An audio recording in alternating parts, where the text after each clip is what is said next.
Football সবসময় চমক দিতে ভালোবাসে। বিশ্বকাপ আসলে আপনি আরও ভালো উপলব্ধি করেন যে কেন এটি বিশ্বের সবচেয়ে রোমাঞ্চকর দর্শকপ্রিয় খেলা।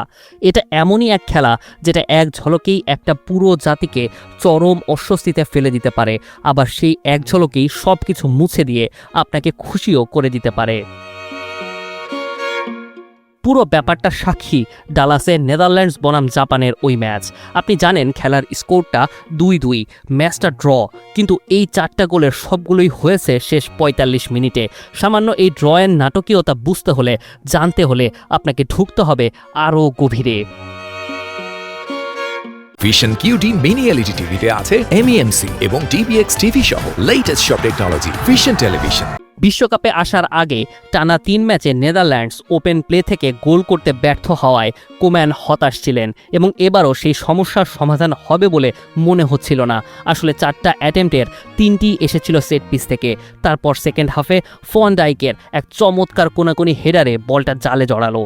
অবাক হতেও পারেন, ফন ডাইক এই মৌসুমে ক্লাব আর দেশের হয়ে এখন পর্যন্ত 66 ম্যাচ খেলেছেন, যা ইউরোপের শীর্ষ 5টি লিগের অন্য যে কোনো ইউরোপীয় খেলোয়াড়দের চেয়ে অনেক বেশি। এখানেই শেষ না, গতি কমার কোনো লক্ষণ নেই ফন ডাইকের। 34 বছর বয়সে ফিফা টুর্নামেন্টে প্রথম গোল, তাতে নেদারল্যান্ডস হিস্ট্রিতে বুড়ো স্কোরারদের লিস্টে উঠে এসেছেন 2 নম্বরে। কিন্তু জাপান প্রতি মুহূর্তে, প্রতি বিশ্বকাপেই নিজেদের জাত চেনাতে শুরু করেছে। গোল বন্যা যখন শুরু হয়েছে সেকেন্ড হাফে, জাপান নিজেদের সুযোগ খুঁজে নেবে এটাই স্বাভাবিক।